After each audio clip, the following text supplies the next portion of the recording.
পাকিস্তানের বিপক্ষে রীতিমতো অসহায় আত্মসমর্পণ করেছে বাংলাদেশ ক্রিকেট দল। দীর্ঘদিন পর পাকিস্তানকে হোয়াইট ওয়াশ করার সুবর্ণ সুযোগ পেয়েও সেটা হাতছাড়া করেছে লিটনরা।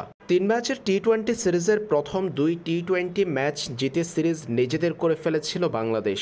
তৃতীয় ও শেষ টি-20 ম্যাচটি পাকিস্তানের জন্য ছিল মান বাঁচানোর লড়াই, আর বাংলাদেশের কাছে ছিল পাকিস্তানকে হোয়াইট ওয়াশ করার বড় সুযোগ। আর সেই ম্যাচে পাকিস্তানের বিপক্ষে ৭৪ রানের বিশাল ব্যবধানে পরাজিত হয়েছে বাংলাদেশ। ব্যাটে বলে কোনো বিভাগেই এই ম্যাচে পাকিস্তানের উপর দাপট দেখাতে পারেনি টাইগাররা। শুরুতে টসে জিতে বোলিংয়ের সিদ্ধান্ত নিয়েছিল বাংলাদেশ। নিজেদের সিদ্ধান্ত সঠিক প্রমাণ করতে পারেনি বাংলাদেশের বোলাররা। পাকিস্তান সংগ্রহ করেছে ১৭৮ রান। টি-20তে বাংলাদেশের অন্যতম সফল বোলার শেখ মেহেদী এদিন উইকেট পাননি একটিও, করেছেন ১২-১৯ রেটে বোলিং। শরীফুল ১ উইকেট পেলেও ১৯ রেট মোটেও মানানসই ছিল না। উইকেটের দিক দিয়ে সফলতার দেখা পেয়েছেন তাসকিন, পেয়েছিলেন ৩টা উইকেট, তবে ১৯ রেট ৯-এর ঘরে।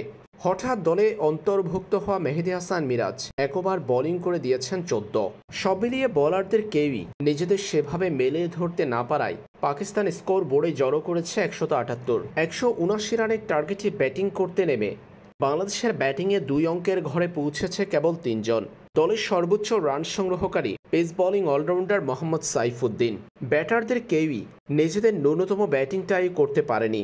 বাংলাদেশের অর্জন শেষ অংশে মোহাম্মদ সাইফুদ্দিনের ৩৫, শরীফুল, তাসকিনরা যেভাবে প্রতিপক্ষ বোলারদের ৪ ছক্কা হাঁকিয়েছেন সেটা করতে পারেনি লিটন নাইমরা। ৫-এ ব্যাটিংয়ে ১৭ বলে ১০ রান করে বাংলাদেশকে শুরুতেই পিছিয়ে দিয়েছেন নাইম শেখ। দলের হাল ধরতে পারেননি লিটন, মিরাজ কিংবা জাকিরদের কেউই। ব্যাটসম্যানদের চরম ব্যর্থতা ডুবিয়েছে বাংলাদেশকে।